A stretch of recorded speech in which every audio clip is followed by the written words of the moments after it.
Salam damai sejahtera untuk kita semua. Kembali lagi bersama dengan saya Ricky Elfran di pembahasan sekolah sahabat setiap hari yang akan kami bagikan di YouTube Gereja Cepu. Pastikan saudara sudah tekan tombol subscribe agar tetap melihat notifikasi pemberitahuan tentang pelajaran sekolah sahabat kami. Judul pelajaran sekolah sahabat kita di hari Selasa yaitu Sang Penipu yang Tertipu. Siapakah sang penipu yang tertipu ini? Menarik sekali bukan? Cerita ini dimulai dari sebuah kisah cinta yang saya beri judul yaitu cinta pandangan pertama. Kenapa cinta pandangan pertama? Ketika Yakub dia mendengarkan apa yang dikatakan oleh dia mendengarkan apa yang dimandatkan oleh orang tuanya, yaitu dia harus pergi ke negeri Haran karena di sana ada sanak saudaranya. Maka dalam perjalanannya dia sudah tiba di tempat tersebut. Nah, sementara dia sudah dekat dengan tempat tinggal dari orang yang dimaksudkan, dia mulai bertanya kepada gembala-gembala yang sementara mengembalakan kambing domba saat itu.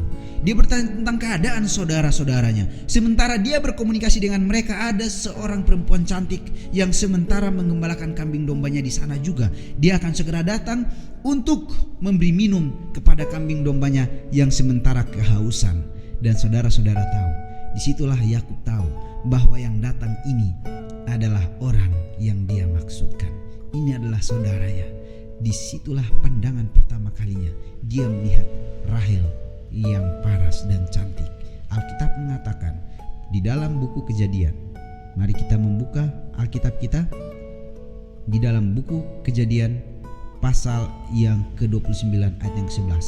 Kemudian Yakub mencium Rahel serta menangis dengan suara keras. Kira-kira apa yang ditangisi oleh Yakub? Belajar di rumah ya. Kira-kira apa yang ditangisi oleh Yakub? Namun Alkitab mengatakan bahwa menangislah Yakub dengan suara yang keras setelah dia mencium Rahel.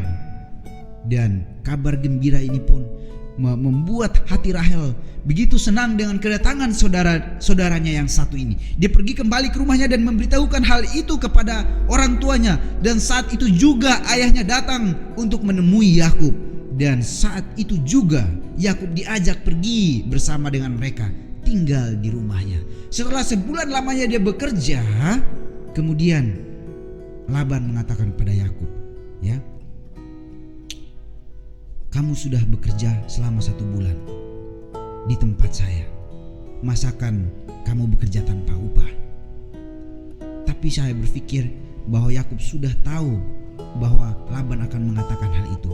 Dia sudah memikirkan jawaban apa yang perlu akan dia jawab kepada Laban. Dan dengan cepat dia menjawab, oh aman. Oke, 7 tahun saya akan bekerja untukmu. Dengan syarat kamu kasihkan anak wanitamu yang cantik paras itu ke saya. Kamu kasihkan Rahel untuk saya. Wow, Alkitab mengatakan bahwa Rahel ini paras cantiknya, elok matanya, dan bagus kelakuannya. Ya, ini salah satu wanita idaman para pria. Entah itu pria yang gak jelas maupun pria yang jelas tetap suka sama wanita yang seperti ini. Kita melanjutkan pelajaran kita. Nah, disinilah letak cinta. Saya percaya bahwa ketika Yakub melihat bertemu dengan Rahel pada waktu yang kali yang pertama, dia sudah jatuh cinta kepada Rahel. Dan dia mengambil kesempatan ketika dia sudah tinggal 1 bulan, dia tahu karakternya si Rahel, dia jatuh cinta. Alkitab mengatakan bahwa dia bekerja bersama dengan Laban selama 7 tahun. Dan setelah 7 tahun dia berkata pada Laban, kasih hak saya, kembalikan hak saya akan menikahi anakmu. Dan di dalam Kejadian 29, mari kita baca dalam Kejadian 29 ayat yang ke-20. Jadi bekerjalah Yakub 7 tahun lamanya untuk mendapatkan Rahel itu. Ya, tetapi yang ke-7 tahun itu dianggapnya seperti beberapa hari saja karena cintanya kepada Rahel. Dia begitu mencintai Rahel dan dianggap 7 tahun itu cepat. Ya, cepat sebenarnya. Ini yang terjadi. Dan setelah 7 tahun itu dia akan menikah dengan Rahel. Dia minta haknya. Dan setelah Laban memberikan hak itu kepada Yakub. Kemudian dia menikahi Rahel malam itu. Saat malam madu pun tiba, dipersilahkan anak wanitanya akan tidur bersama dengan Yakub. Ya, kalau orang Indonesia bilang malam madu, saya nggak tahu Alkitab bilang apa. Tapi itu yang terjadi, saudara-saudara. Malam ini pasti gelap, saudara. Tidak ada lampu. Saat itu tuh nggak ada listrik. Kemungkinan besar mungkin ada lilin pun mungkin dimatiin malam itu lilinnya.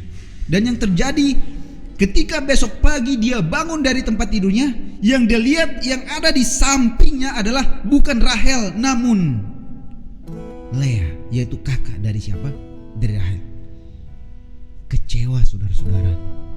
Yang diharapkan selama 7 tahun. Dia bekerja dengan tekun. Bahkan dia menganggap 7 tahun itu adalah hari yang paling cepat oleh karena cintanya kepada siapa? Oleh karena cintanya kepada Rahel. Saudara-saudaraku, saya nggak tahu jika hal ini terjadi dengan saudara.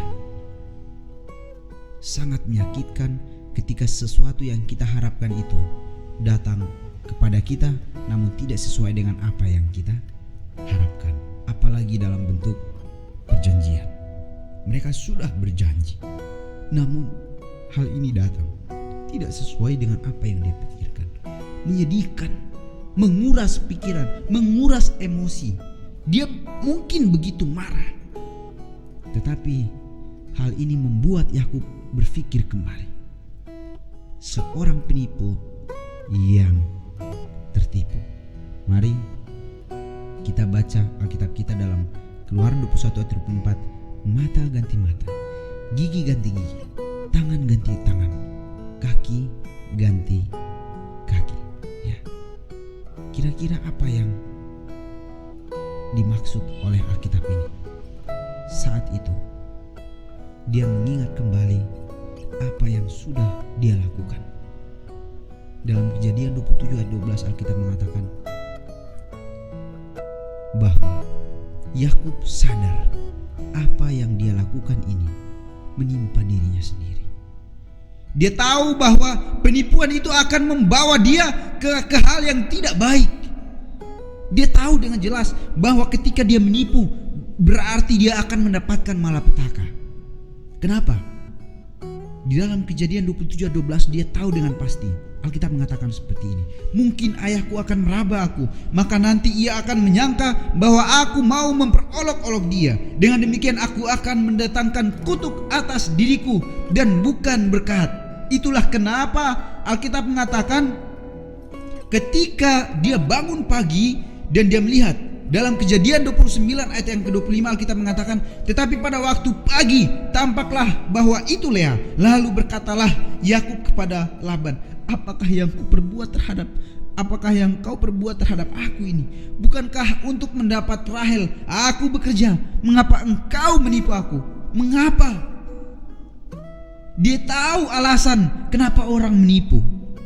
Dia tahu bahwa penipuan itu akan mendatangkan kutuk. Dan dia bertanya kepada Laban saat itu. Karena hal itu terjadi dengan dirinya, Yakub tahu pasti bahwa ketika dia menipu, maka hal itu akan mengutuki dirinya sendiri. Ya. Hal ini terjadi dalam kehidupan kita setiap hari. Kesimpulannya adalah sebuah peringatan.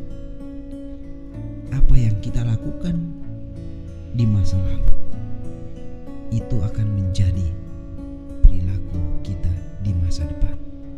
Jadi saudara-saudara, lakukanlah yang baik, yang benar, sehingga itu akan menjadi kebenaran di masa depan kita. Lakukanlah kebenaran terhadap anak-anak kita. Lakukanlah kebenaran terhadap siapa yang ada di sekitar kita. Maka itu akan menjadi kebenaran di masa depan kita. Ada pembahasan terakhir di bagian terakhir dari sekolah sahabat kita dikatakan, meskipun Yakub adalah penipu, dia sendiri juga tertipu. Bagaimanakah kita bisa belajar untuk mempercayai Tuhan ketika kita tidak melihat keadilan terjadi? Ketika kita melihat orang yang melakukan kejahatan lolos begitu saja, atau ketika kita melihat orang yang tidak bersalah menderita. Jadi saudara-saudara, mari kita bertobat, kita lakukan yang terbaik. Jika kita memiliki anak, lakukan kebenaran itu untuk anak-anak kita. Jika kita memiliki ayah dan ibu, praktekkan kebenaran itu